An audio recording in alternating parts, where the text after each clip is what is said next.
시청자 여러분, 안녕하십니까? 2026년 6월 4일 목요일 글로벌 인사이트 시작합니다. 어제는 한국의 향후 4년을 결정지을 지방선거가 치러졌고 지구 반대편에서는 전쟁과 평화, 그리고 기술 패권을 둘러싼 긴박한 움직임이 계속되었습니다. 오늘도 전 세계의 맥락을 짚어주실 박 작가님 모셨습니다.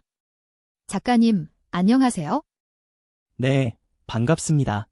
오늘 세계 정세를 들여다보니 마치 19세기 말 각국이 자국의 내실을 다지면서도 보이지 않는 세력권을 확장하기 위해 치열하게 수싸움을 벌였던 그레이트 게임의 현대판을 보는 것 같습니다.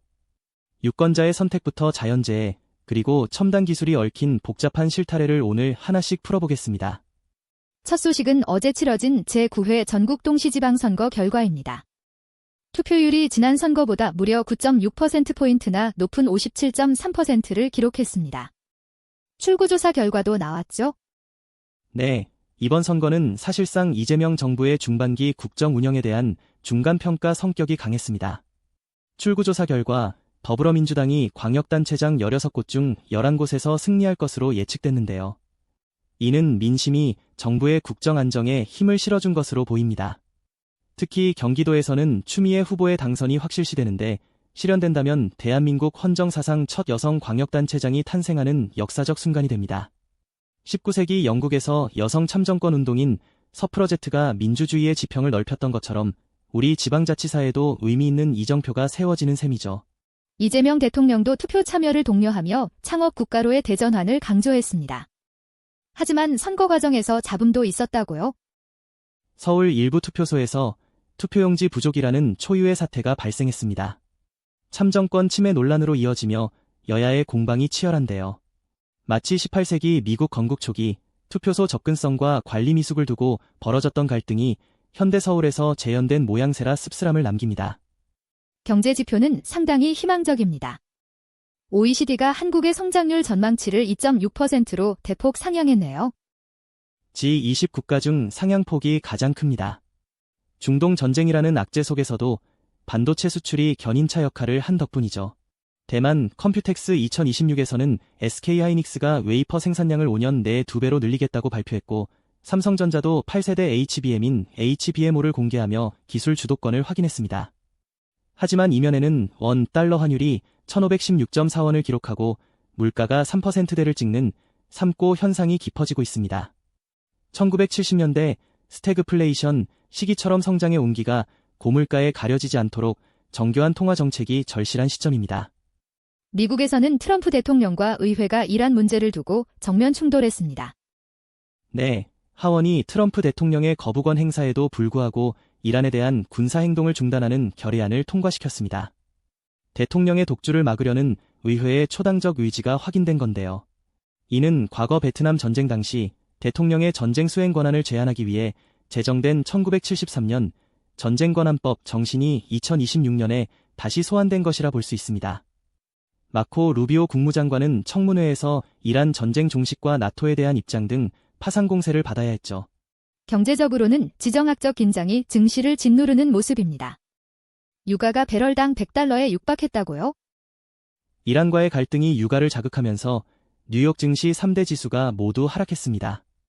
재미있는 건 이런 혼란 와중에 삼성전자가 미국 본사를 뉴저지에서 텍사스로 이전하기로 했다는 점입니다. 텍사스의 제조시설과 운영을 통합하겠다는 전략인데 이는 19세기 골드러시 시절 기업들이 자원과 생산지가 가까운 서부로 본거지를 옮겼던 경제적 이주의 현대판 전략이라 할 수 있습니다. 정책적인 변화도 눈에 띕니다. 환경 규제를 철회하려는 움직임이 있네요. 이 증권거래위원회가 바이든 행정부의 기후 공시 규정을 철회하겠다고 나섰습니다. 기업 비용 부담을 덜어주겠다는 트럼프식 규제 완화의 일환이죠. 마치 산업혁명기 영국이 규제를 풀고 자본의 효율성을 극대화했던 방식과 닮아 있는데 사회적으로는 성소수자 문제에 대한 대중의 지지율이 하락세를 보이고 허리케인 시즌이 시작되는 등 미국 내부의 사회적, 환경적 긴장감도 고조되고 있습니다. 일본은 강한 일본을 표방하며 안보와 경제 양면에서 강경한 드라이브를 걸고 있습니다. 방위백서 초안에 중국의 군사활동에 대해 종합적 국력으로 대응하겠다는 문구를 명기했습니다. 다카이치 사나의 정권의 색채가 분명해진 거죠.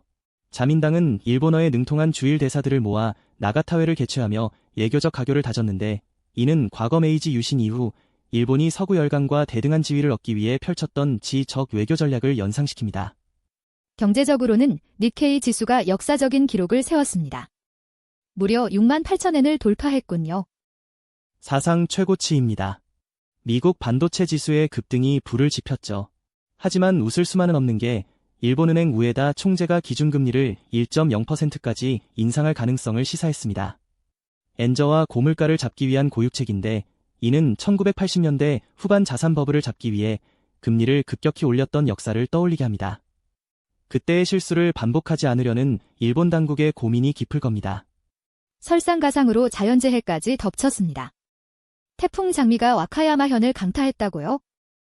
네, 최고 수준인 위험도 5 범람 경보가 내려졌고 152만 명에게 피난 지시가 떨어졌습니다. 산사태와 정전, 항공편 결항이 잇따르고 있죠. 과거에도 시대에도 대규모 태풍은 막부의 통치력을 시험하는 잣대였습니다.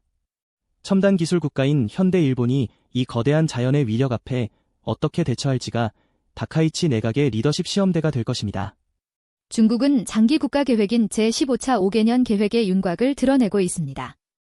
네, 국무원이 농업과 농촌 현대화를 가속하기 위한 지침을 발표했습니다. 식량 안보를 국가 생존의 핵심으로 본 것이죠. 이는 과거 마오쩌둥 시대의 농업 중시 정책과는 궤를 달리하며 첨단 기술을 결합한 지능형 농업으로의 진화를 꿈꾸는 겁니다. 상하이를 1경원 규모의 글로벌 자산 관리 중심지로 키우겠다는 야심찬 계획도 발표됐습니다. 외교적으로는 유엔과의 관계를 다지는 모습입니다. 한정 부주석이 차기 유엔 사무총장 후보인 바첼레트를 만나 글로벌 거버넌스에서 중국의 역할을 강조했습니다. 동시에 러시아 상트페테르부르크 국제경제포럼 참석을 위해 출국하는데요. 서방의 견제 속에서 자신들만의 세력을 공고히 하려는 합종연행의 전략입니다. 마치 과거 춘추전국 시대의 외교적 수사로 국가의 위신을 세우던 종횡가들의 활약을 보는 듯합니다. 하지만 중국 남부 지역은 지금 폭우로 비상입니다.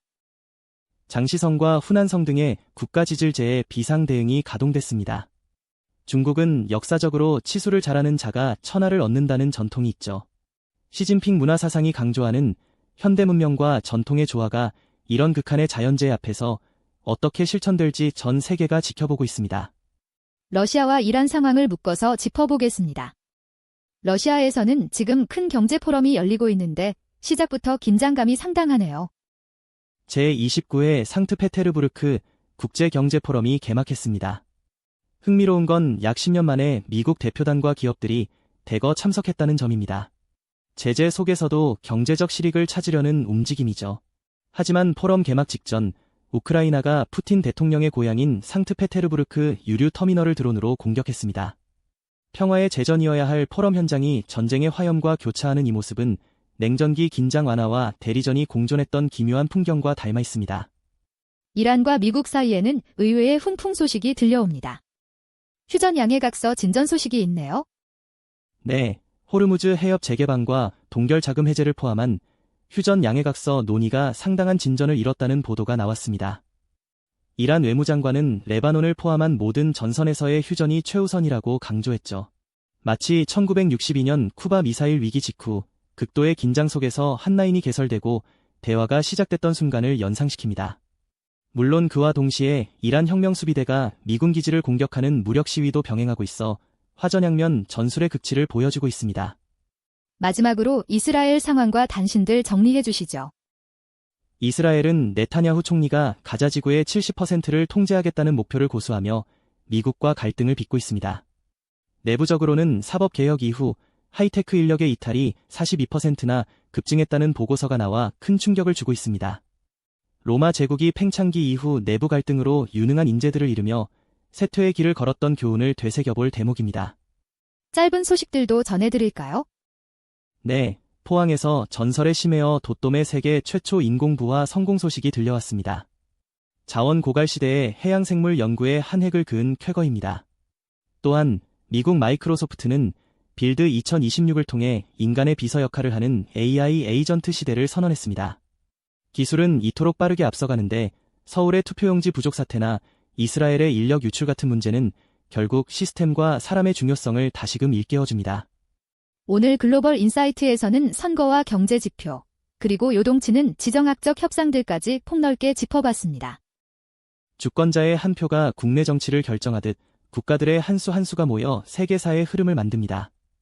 과거의 실수를 반추하고 기술의 진보를 포용하는 지혜가 그 어느 때보다 필요한 시점입니다. 오늘의 한 줄 평 부탁드립니다.